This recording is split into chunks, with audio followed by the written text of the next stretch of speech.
अस्सलामुअलैकुम वरहमतुल्लाहि वबरकातुह। दोस्तों, आज की हमारी स्टोरी का टॉपिक है द लेबर्स रिप्लाई और थीम ऑफ द स्टोरी है एंजॉइंग द वर्क। एक मुसाफिर एक बस्ती के पास से गुजर रहा था। गुजरते हुए उसने देखा कि उस बस्ती में एक खूबसूरत इमारत तामीर हो रही है। वो उस इमारत के करीब गया जहां पर उसे कुछ मजदूर काम करते हुए नजर आए। वो शख्स एक मजदूर के करीब गया जो धूप में काम कर रहा था। उसने उस मजदूर को पूछा कि तुम क्या बना रहे हो। उस मजदूर ने बहुत ही चिढ़कर जवाब दिया कि मैं यहाँ धूप में मर रहा हूँ और यहाँ पर पत्थरों को काट रहा हूँ और तुमको ये पड़ी है कि मैं क्या बना रहा हूँ। चलो जाओ यहाँ से आगे। वो मुसाफिर आगे बढ़ा। उसे और एक मजदूर नजर आया। उसने उस मजदूर को पूछा, भाई तुम ये क्या बना रहे हो। उस शख्स ने जवाब दिया, देखो साहब, यहाँ पर एक इमारत बन रही है, लेकिन मुझे उससे कुछ भी नहीं पड़ी कि क्या इमारत को बनाया जा रहा है। मैं यहाँ पर क्या बन रहा है, क्यों बन रहा है, इससे कोई दिलचस्पी नहीं रखता हूँ। मुझे बस शाम में अपने रोजाना के काम की दहाड़ी मिल जाएगी, मैं वो पैसे लूंगा, घर जाऊंगा, घर पे अपने बीवी बच्चों के लिए खाने का सामान लेकर पहुंचूंगा, खाना खाऊंगा, रात में सो जाऊंगा और दोबारा फिर से काम पर आ जाऊंगा। यही मेरी जिंदगी है। ये क्या बन रहा है, क्यों बन रहा है, मुझे इससे कुछ लेना देना नहीं है। मुसाफिर वहां से आगे गया और उसे एक और मजदूर नजर आया जो बहुत ही दिलचस्पी के साथ खुशी खुशी अपना काम कर रहा था। वो मुसाफिर उस शख्स के पास जाकर उसे पूछने लगा, भाई तुम क्या बना रहे हो। तो उस मजदूर ने बहुत ही अच्छे से उस मुसाफिर को जवाब दिया, कहा कि साहब, यहाँ पर एक बहुत ही खूबसूरत इमारत बन रही है और मैं इस इमारत को बनाने में अपना हिस्सा लगा रहा हूँ, मुझे बहुत मजा आ रहा है। तो वो मुसाफिर पूछने लगा कि तुम तो आम सा पत्थर काटने का काम कर रहे हो, इसमें तुम्हें मजा क्या आ रहा है।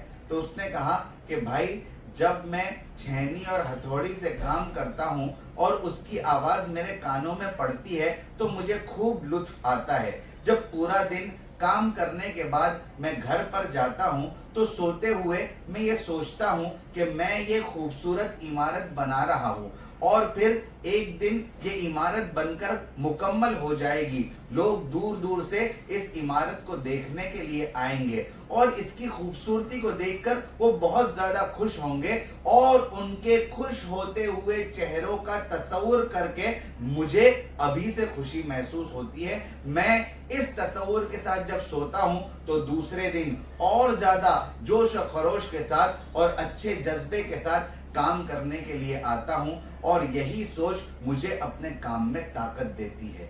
दोस्तों, तीनों लोग एक ही किस्म का काम कर रहे थे, लेकिन वो अपने काम को किस तरीके से देखते हैं और कैसे एंजॉय करते हैं, यही चीज बहुत ज्यादा मायने रखती है। दोस्तों, इस स्टोरी के 3 मॉरल्स और वर्ड्स ऑफ विजडम ये है। स्टीव जॉब्स का कहना था कि तुम्हारी जिंदगी का अक्सर हिस्सा तुम्हारा काम घेर लेता है, इसलिए ये जरूरी है कि तुम ऐसे काम को सिलेक्ट करो जो तुम्हें मुतमईन कर सकता हो, सेटिस्फाइड कर सकता हो और तुम्हें खुश कर सकता हो। अगर तुमने ऐसे काम को सिलेक्ट नहीं किया तो वो काम तुम्हारी जिंदगी के अक्सर हिस्से को गमगीन बना देगा। नंबर 2, दोस्तों, ये मैटर ऑफ चॉइस है।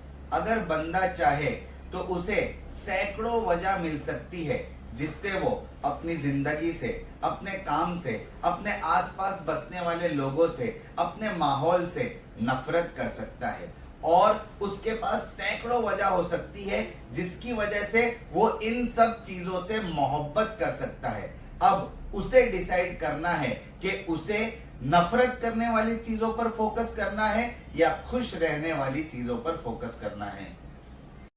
नंबर 3, दोस्तों, कोई भी बंदा जो भी काम करता है उस काम में एलिमेंट ऑफ फन यानी तफरीह का कोई ना कोई उन्सुर जरूर होता है। अगर बंदा अपने काम में उस एलिमेंट ऑफ फन यानी तफरीह के उनसुर को तलाश नहीं कर पाता, तो या तो उसे अपने एटीट्यूड को चेंज कर देना चाहिए या अपने काम को ही बदल देना चाहिए। क्योंकि एरिस्टोटल का बहुत ही मशहूर कोट है कि pleasure in your job always put perfection in your work.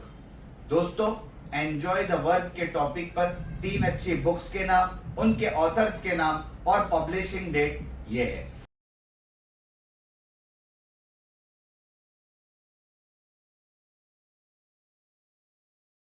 Thank you very much. जज़ाकल्लाहु अहसनुल जज़ा।